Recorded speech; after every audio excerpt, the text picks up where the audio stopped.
नमस्कार, जम्मू कश्मीर का एक खास बुलेटिन देख रहे हैं आप और मैं हूं शिपन शर्मा। तो चलिए शुरुआत करेंगे बुलेटिन की। सबसे पहले बात की जाएगी पंचायत चुनाव को लेकर, जिसकी की तैयारियां जो है वो अब तेज हो गई हैं। हालांकि आधिकारिक तौर पर कोई ऐलान नहीं हुआ है, लेकिन इन्हीं पंचायत चुनाव की तैयारियों को लेकर अहम बैठक आज आयोजित की जा रही है। हालांकि 2 दिन पहले ये इंपॉर्टेंट मीटिंग होनी थी, लेकिन किन्हीं कारणों की वजह से इंपॉर्टेंट मीटिंग नहीं हुई। आज ये मीटिंग होगी, जहां पर आपको बता दें कि state election commissioner electoral revision की समीक्षा करेंगे। अर्बन लोकल बॉडीज डिलिमिटेशन पर चर्चाएं देखने को मिलेंगी और ये मीटिंग विकास भवन में होगी।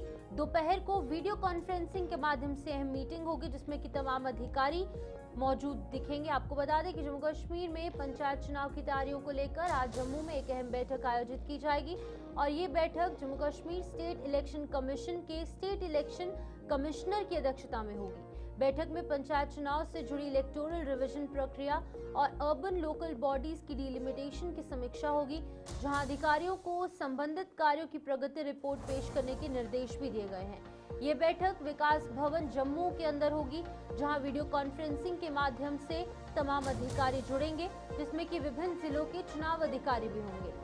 सूत्रों के अनुसार ये भी कहा जा रहा है कि चुनावी तैयारियों को समयबद्ध तरीके से पूरा करने और पारदर्शिता सुनिश्चित करने पर विशेष जोर दिया जाएगा।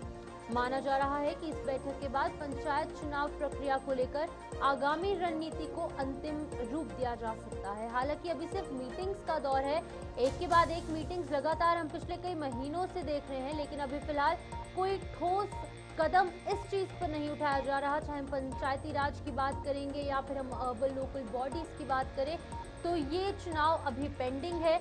लोकसभा के चुनाव हो गए 2024 के अंदर, उसके बाद विधानसभा के चुनाव भी जम्मू कश्मीर में सही ढंग से निष्पक्षता के साथ यहाँ पर संपन्न हुए, लेकिन अब लोगों को इंतजार है।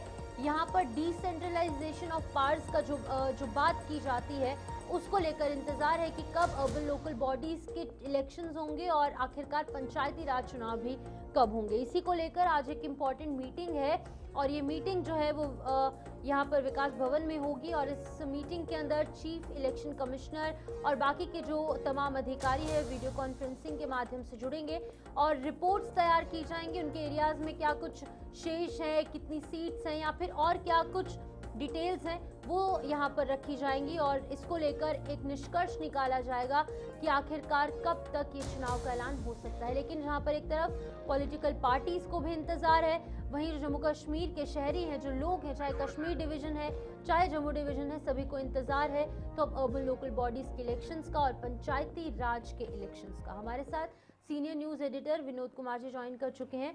विनोद जी, बहुत बहुत शुक्रिया ज्वाइन करने का। आपसे जानना चाहूंगी आज की मीटिंग कितनी खास रहेगी, कौन कौन इसके अंदर देखने को मिलेगा? हाँ बिल्कुल शिपन, सवाल यह है कि ग्रास रूट लेवल पर डेमोक्रेसी अब नहीं रही है। जो पहले डीडीसी मेंबर थे उनका कार्यकाल भी फरवरी में ख़त्म हो चुका, उससे पहले बीडीसी का ख़त्म हो चुका था, पंचायतें पहले से ही भांग गया, उससे पहले सबसे पहले जो अर्बन लोकल बॉडीज़ के थे वो भी उनका कार्यकाल भी ख़त्म हो चुका है। यानी अब सिर्फ बचे हैं हमारे एमपीज़ और साथ साथ में एमएलए। तो जो ग्रास रूट डेमोक्रेसी होती है, जिसको हमें कहते हैं कि सत्ता का विकेंद्रीकरण, वो इस वक्त ना के बराबर है, ना ही है। तो मुझे लगता है कि ये इनिशिएटिव लिया गया है। कुछ रोज पहले ही शांतमनु जो फॉर्मर आईएएस ऑफिसर हैं उनको स्टेट इलेक्शन कमीशन बनाया गया है और उनकी पहली मीटिंग जो होगी वो इसको लेकर के होगी कि क्या क्या तैयारियां अभी तक क्या है, जो मतदाता सूचियाँ हैं उनमें किस तरह का संशोधन करने की ज़रूरत है। तो मुझे लगता है कि आज की जो मीटिंग है उस लिहाज से, डेमोक्रेसी के लिहाज से बड़ी इंपॉर्टेंट मीटिंग होगी। कितनी देर में ये चुनाव करवा पाते हैं ये आने वाला वक्त बताएगा, लेकिन मीटिंग अहम है। विनोद जी, ऐसी मीटिंग्स हमने पहले भी देखी है, लेकिन अभी तक इंतजार है लोगों को, अभी तक पॉलिटिकल पार्टीज को इंतजार है। क्या लगता है सिर्फ मीटिंग्स और ये प्रक्रियाएं चलेंगी या ऐलान भी होगा? लेकिन लंबे अंतराल के बाद शिपन एक हमारा स्टेट इलेक्शन कमिश्नर को नियुक्त किया गया। इससे पहले BR शर्मा थे और उनका कार्यकाल खत्म होने के बाद कोई भी नियुक्ति नहीं हो पा रही थी। अच्छी बात है नियुक्त हुए हैं और मुझे लगता है कि मीटिंग के साथ साथ कुछ आउटकम्स भी निकलने चाहिए। जैसे आपने कहा है कि मीटिंग्स तो अक्सर होती हैं, लेकिन उसको एग्जीक्यूट कैसे किया जाता है। मिनट्स ऑफ द मीटिंग, जो मीटिंग में कुछ कुछ किया जाता है, मिनट्स ऑफ द मीटिंग को एग्जीक्यूट कैसे किया जाता है, ये बड़ा मायने रखता है। विनोद जी, देखिए लोकसभा जैसे मैंने जिक्र किया, उसके बाद विधानसभा के चुनाव भी बिल्कुल सही ढंग से यहाँ पर हुए, लेकिन अब अर्बन लोकल बॉडीज और पंचायती राज डीडीसी बीडीसीज के चुनाव करवाना भी इक्वली इंपॉर्टेंट है, क्योंकि अब यहाँ पर माहौल जिसकी बात केंद्र में की जाती थी, जिसकी बातें उठती थी, वो अब बिल्कुल पीसफुल है। तो इनकी इलेक्शंस भी जल्द से जल्द होनी चाहिए। हाँ बिल्कुल, अगर जम्मू कश्मीर की जोग्राफिकली कंडीशन देखी जाए तो वो बड़ा मायने रखती है कि किस महीने में चुनाव हो सकते हैं। बर्फबारी भी यहाँ पे होती है, यहाँ पर श्री अमरनाथ यात्रा भी होती है। इन सारे पहलुओं को देखते हुए कोई ऐसी डेट्स निकाली जाएंगी जिसमें आसानी से पीसफुली इलेक्शन हो सके। लेकिन बड़े लाजमी हैं, क्योंकि हम बार बार ये जिक्र करते हैं कि 73rd और 74th अमेंडमेंट को इन टोटल जम्मू कश्मीर में लागू करना है, तो उसके लिए चुनाव बड़े अहम रहते हैं। चाहे वो अर्बन लोकल बॉडीज़ के चुनाव हो या पीआरआईज़ के चुनाव हो, वहाँ पर ये ज़रूरी है कि ये चुनाव हो और सत्ता का विकेंद्रीकरण हो, पावर को डिसेंट्रलाइज किया जाए। विनोद जी, कितना इम्पोर्टेंट है ये, क्योंकि जैसे आपने कहा कि सिर्फ मेंबर ऑफ पार्लियामेंट है और उसके बाद मेंबर ऑफ लेजिस्लेटिव असेंबली यानी कि एमएलएज हैं। ग्राउंड लेवल की सिचुएशन पर नज़र कौन रखेगा? लोगों के गांव देहात के मुद्दे कौन हल करेगा? बात यही मैं बार बार कहता हूँ कि जब 73rd और 74th अमेंडमेंट को सही मायने में आपको लागू करना है, उससे ये लाभ होता है शिपन कि हर एक व्यक्ति को लगता है कि इस सरकार के कामकाज में जो विकास हो रहा है हमारी भी भागीदारी है। एक पंच और सरपंच जब डिसीजन मेकिंग में उसका हिस्सा बनते हैं तो एक आम नागरिक को भी लगता है कि हमने अपना पंच चुना था और उसके बाद सरपंच चुना था, वो हमारी बात रख रहा है। वैसे अर्बन लोकल बॉडीज में भी होता है। इसलिए बड़ा लाजमी हो जाता है कि हर एक व्यक्ति को लगे कि विकास की इस रफ्तार में मेरा भी योगदान है। तो इसलिए जमीनी सतह पर चुनाव करवाना या जमीनी सतह पर डेमोक्रेसी को बहाल करना है, ये लाजमी हो जाता है कि चुनाव करवाया जाए। विनोद जी, क्या लगता है कि अब क्योंकि मीटिंग्स का दौर पिछले कई दिनों से देख रहे हैं हम, 2 दिन पहले भी मीटिंग होनी थी लेकिन नहीं हुई, जब आज मीटिंग होगी तो क्या लोगों के दिलों के अंदर एक उम्मीद है कि अब बहुत जल्द लोगों को उनके बीडीसीज डीडीसीज अब लोकल बॉडीज और बाकी के इलेक्शन हो जाएंगी? देखिए, अभी तक तो लोगों को ये पता नहीं रहता है। हालांकि ये मीटिंग वर्चुअल मोड पे होगी, डेप्यूटी कमिश्नर जुड़ेंगे इनके साथ, वो तो बताएंगे कि किस तरीके से दिक्कतें आ रही हैं, कैसे रेक्टिफाई करना है वोटर लिस्ट्स को। लेकिन कल जब समाचार पत्रों में आएगा या फिर सोशल मीडिया के माध्यम से आम लोगों को पता चलेगा तो उनका उत्साह बढ़ेगा कि हम आने वाले दिनों में अपना पंच सरपंच चुन सकते हैं, अपना बीडीसी चुन सकते हैं, अपना डीडीसी चुन सकते हैं, तो हमारा भी विकास की रफ्तार में हमारी भी हिस्सेदारी होगी। विनोद जी, आखिरी सवाल, जब ये लोकल इलेक्शंस होंगी जेएंडके में, तो कैसे अकाउंटेबिलिटी, कैसे ट्रांसपेरेंसी को ध्यान में रखा जाएगा, कैसे और सतर्कता बरती जा सकती है इस बार? देखिए, इलेक्शन तो यहाँ होते रहे हैं, लेकिन बदकिस्मती की बात है कि जम्मू कश्मीर एक ऐसी यूटी है, यहाँ पर कभी भी समय पर, मैं ग्रास रूट डेमोक्रेसी की बात कर रहा हूँ, जिसमें डीडीसी बीडीसी के चुनाव पहली बार तो ही हुए थे, लेकिन पंचायत के भी चुनाव रूटीन में नहीं होते रहे, ना ही अर्बन लोकल बॉडीज़ के चुनाव रूटीन में होते रहे। लेकिन अब हम ये उम्मीद करते हैं कि अपना स्टेट इलेक्शन कमिश्नर मिला है हमें, और वो सुनिश्चित करेंगे कि टाइम पर इलेक्शन हो और लोकतंत्र को जीवित रखा जाए।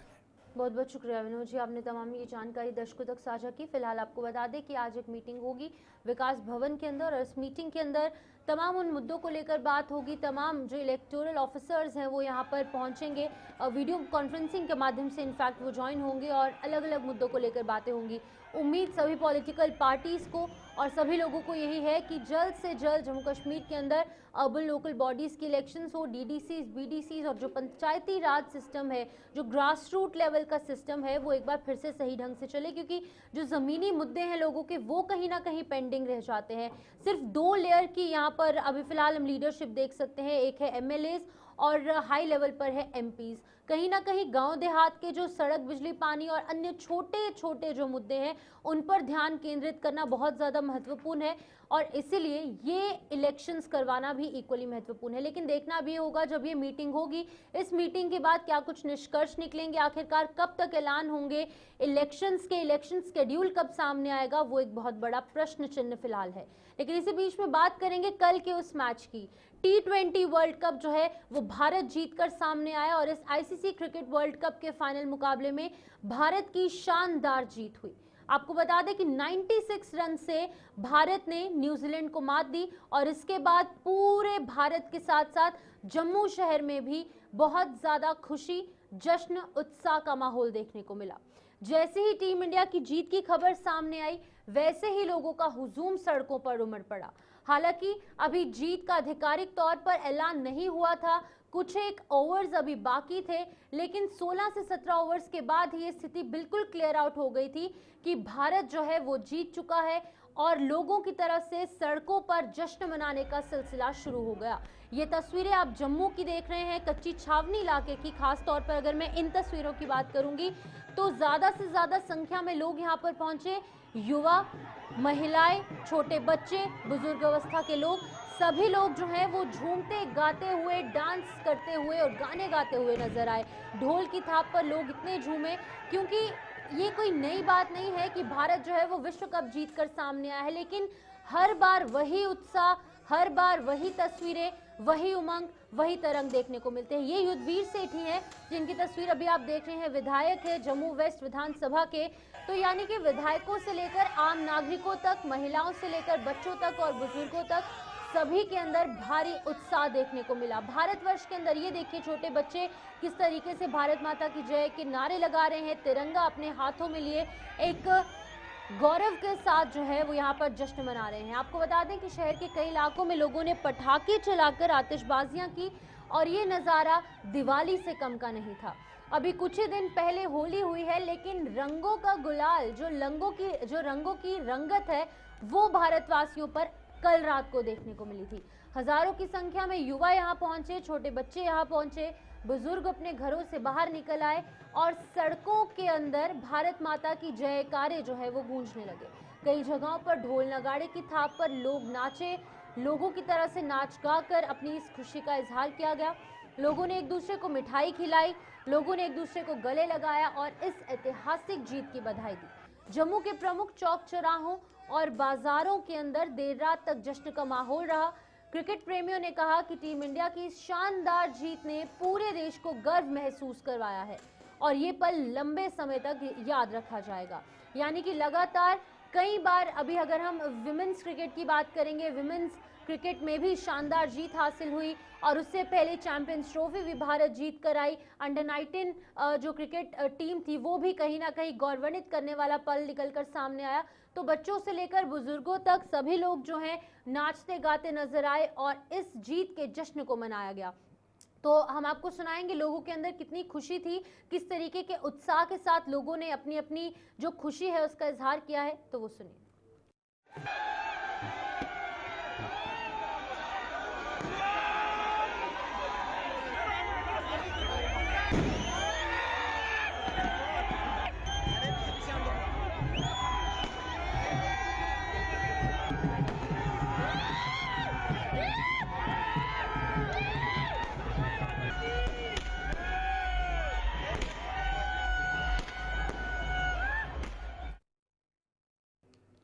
जहां एक तरफ जम्मू मेन सिटी के अंदर जश्न का माहौल था, वहीं पर सीमावर्ती इलाके भी इसी तरीके से ढोल की थाप पर लोग यहां पर नाचते और गाते नजर आए। ये तस्वीरें हैं सीमावर्ती जिले पुंछ की, जहां पर खुशी का माहौल, जश्न का माहौल देखने को मिला। जैसे ही भारत ने फाइनल मैच जीता, शहर और आसपास के एडजॉइनिंग एरिया से वहां पर लोग सड़कों पर उतर आए और इस जीत का जमकर जश्न मनाया।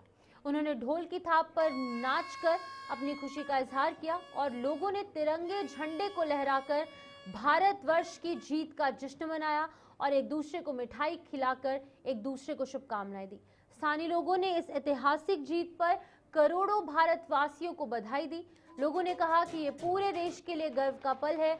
उन्होंने आगे कहा कि सबसे गर्व की बात यह है कि जिस स्टेडियम में ये मैच खेला गया उसका नाम देश के प्रधानमंत्री नरेंद्र मोदी के नाम पर है। यानी कि गुजरात के अहमदाबाद में प्रधानमंत्री के नाम का जो स्टेडियम है, यानी कि नरेंद्र मोदी स्टेडियम में ये फिनाले मैच देखने को मिला T20 वर्ल्ड कप का। यहाँ पर न्यूजीलैंड और भारत के बीच में जीत भारत की हुई और लोगों ने इसको भी कहीं ना कहीं कनेक्ट किया और इसको भी एक लकी चीज बताई है। फिलहाल लोगों ने भारतीय टीम के खिलाड़ियों के प्रदर्शन की तारीफ की और कहा कि उनकी बड़ी मेहनत, बेहतरीन खेल की बदौलत देश ने ये बड़ी कामयाबी हासिल की है जिस पर पूरे देश को गर्व है। चाहे फील्डर्स हो, चाहे बैट्समैन हो या फिर वो बॉलर्स हो, सभी ने टीम वर्क दिखाते हुए भारत को एक बार फिर से T20 वर्ल्ड कप का विजेता बनाया।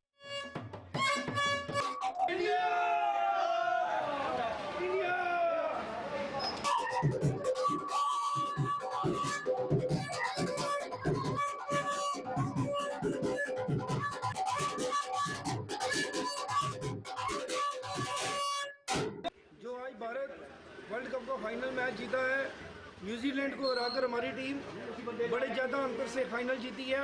पूरे देशवासियों को, पूरे भारतवासियों को, खासकर पुंछवासियों को हार्दिक बधाई और शुभकामनाएं।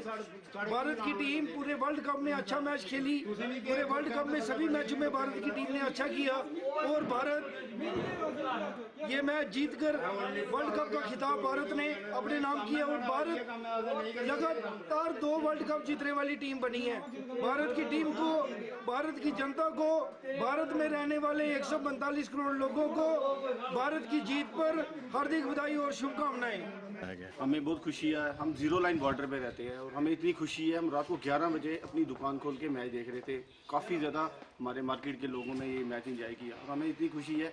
2007 में भी इंडिया चैंपियन बना, 2024 में भी इंडिया चैंपियन बना, 2026 में भी इंडिया चैंपियन बना। और हमें सबसे बड़ी खुशी ये है कि नरेंद्र भाई मोदी जी के नाम पे ये स्टेडियम था और आज हमें यहाँ पे जीतना हमारे लिए सौभाग्य का काम है। और हमें इतनी एक्साइटमेंट है कि हम कहते हैं जितनी एक्साइटमेंट हमें शायद इससे आगे कभी हो ना हो, मगर आज हमें इतनी खुशी है कि हिंदुस्तान ने वापस अपना कश्मीर घाटी में आज सर्दियों की छुट्टियों के बाद सरकारी और निजी स्कूलों में फिर से रौनक लौट आई। सभी स्कूल 1 मार्च को खुलने वाले थे, लेकिन अयातुल्ला अली खामेनेई की मृत्यु के बाद घाटी में प्रदर्शनों का जो सिलसिला देखने को मिला, उसके कारण छुट्टियों को एहतियातन तौर पर लगभग 1 हफ्ता बढ़ा दिया गया। यानी कि ये कहा गया था कि 7 मार्च को स्कूल खुलेंगे, लेकिन क्योंकि 7 मार्च को जो है वो शनिवार का दिन था और कल रविवार, आज 9 मार्च को एक बार फिर से स्कूलों के अंदर इन बच्चों की रौनक देखने को मिली और आज पहले दिन स्कूल पहुंचने पर बच्चों में ज़बरदस्त उत्साह देखने को मिला। छात्र और छात्राओं ने पुराने दोस्तों, अपने शिक्षकों से मिलकर नई ऊर्जा का अनुभव किया। शिक्षकों ने भी बच्चों का स्वागत किया और कक्षाओं को व्यवस्थित ढंग से संचालित किया, जहां स्कूल प्रबंधन ने सुरक्षा अनुशासन का विशेष ध्यान रखा।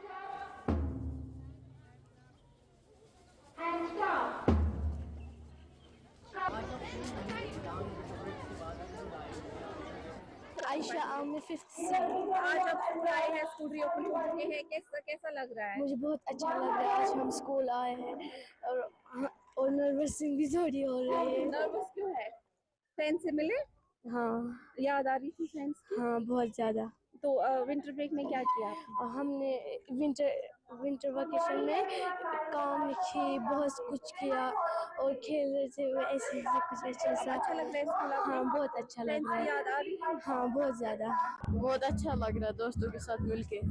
फ्रेंड्स को मिस कर रही थी विंटर ब्रेक में? हाँ, मैंने उनको फ़ोन भी किए। अच्छा, अब आज मिले तो कैसा लगा? बहुत अच्छा। और घर पे क्या किया विंटर ब्रेक में? कुछ नहीं, काम की, ज़्यादा गए नहीं कहीं।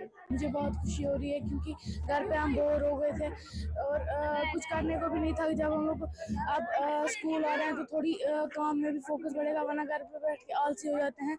और अब स्कूल में आकर थोड़ी गेम्स भी होती है, थोड़ी पढ़ाई से थोड़ा माइंड भी एक्टिव हो जाता है, तो मुझे बहुत खुशी हो रही है। अच्छा, फ्रेंड्स को मिस किया था आपने? हाँ बहुत ज़्यादा, बहुत ज़्यादा। टीचर्स को? हाँ वो टीचर्स को तो भी। आप कैसा लग रहा है यहाँ पर? आज बहुत अच्छा लग रहा है। सुबह अभी तो फिलहाल कुछ नहीं फ्रेंड्स किया। से मिले?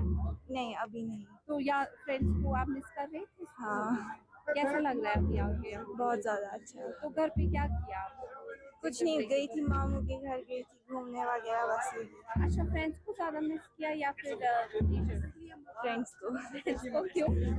उनके साथ मज़ा आता है, मस्ती करते हैं, इसलिए। बहुत अच्छा लग रहा है, हम अपने फ्रेंड्स और टीचर्स के साथ मिले हैं। अच्छा, कितना मिस किया आपने फ्रेंड्स को विंटर ब्रेक में? बहुत मिस किया, टीचर को ज़्यादा किया कि फ्रेंड्स को? दोनों को। दोनों को मिस किया। अच्छा, क्या किया विंटर ब्रेक में? हम दिल्ली, अमृतसर, पंजाब अच्छा, घूमने गए थे। अब कैसा लगता है स्कूल में आके? बहुत अच्छा लग रहा है। बहुत बहुत ही ज़्यादा अच्छा लग रहा है, इनकी एनर्जेटिक फेसेस देख के बहुत ही ज़्यादा टीचर्स को भी अच्छा लग रहा है। ऐसे हम भी मोटिवेट हो रहे हैं स्कूल आने में, इनको पढ़ाने में। ऑलमोस्ट 2.5 months के बाद ये लोग स्कूल आ रहे हैं। We are really excited to teach them. Welcome किस तरीके से हमने देखा कि टीआरआर लगाए हैं, कैप्स लगाए हैं आपने बच्चों को आज? Yes, we welcome their wholeheartedly. We welcome their welcome speech हमने प्रिपेयर की थी, एक्सरसाइजेज, राइम्स, इनके लिए पॉपकॉर्न्स वगैरह वो सब चीज़ें अरेंज की थी, so that they like to come school and teach.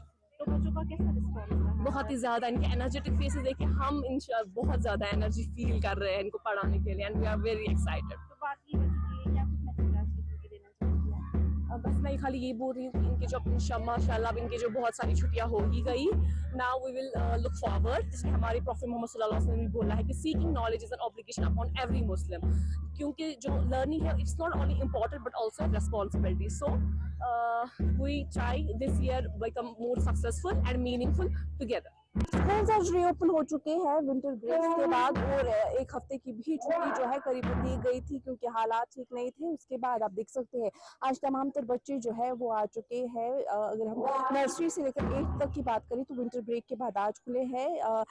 बाकी जो है अगर हम 10th की बात करें तो वो खुल चुके थे, 9th to 12th वो खुल चुके थे, लेकिन इस वक्त आप देख सकते हैं छोटे छोटे बच्चे जो है वो स्कूल आ पहुंचे हैं। खुशी है इनकी पर आप देख सकते हैं कि बहुत टाइम के बाद जो है विंटर ब्रेक के बाद और करीबन एक हफ्ते की छुट्टी भी जो है वो दी गई थी, और उसके बाद जो है आज यहाँ पर ये आ चुके हैं, स्कूल्स रीओपन हो चुके हैं। और आप देख सकते हैं प्यारे प्यारे बच्चे किस तरीके से इस वक्त जो है एक्सरसाइज कर रहे हैं, असेंबली में मौजूद है, और आप देख सकते हैं कि चेहरे पे मुस्कान देखने को मिल रही है सब बच्चों के चेहरों पर, क्योंकि आज बहुत टाइम के बाद जो है यहाँ पर स्कूल आ पहुंचे हैं। आप देख सकते हैं छोटे छोटे बच्चे इस वक्त मौजूद है, यहाँ पर एक्सरसाइज कर रहे हैं। किस तरीके से इनको जो है कैप दिए गए हैं, टीआरआर दिए गए हैं और इनका वेलकम किया गया है। श्रीनगर से गुलिस्तान टीवी के लिए मैं नातिका भट्ट, जर्नलिस्ट वापस शफी के साथ। डोडा के गवर्नमेंट मेडिकल कॉलेज में नॉन गैजेटेड कर्मचारियों ने अस्पताल परिसर के बाहर प्रदर्शन किया, जहां कर्मचारियों ने जम्मू कश्मीर और केंद्र सरकार से स्पष्ट सेवा नीति बनाने की मांग की। प्रदर्शनकारी जो कर्मचारी थे उनका कहना है कि वर्षों से सेवा देने के बावजूद उनके नौकरियों के नियम और करियर प्रगति अस्पष्ट हैं। कर्मचारियों ने चेतावनी दी कि यदि उनकी मांगों पर जल्द कार्रवाई नहीं हुई तो वो आंदोलन करने की ओर मजबूर होंगे और ये आंदोलन और तेज कर दिया जाएगा।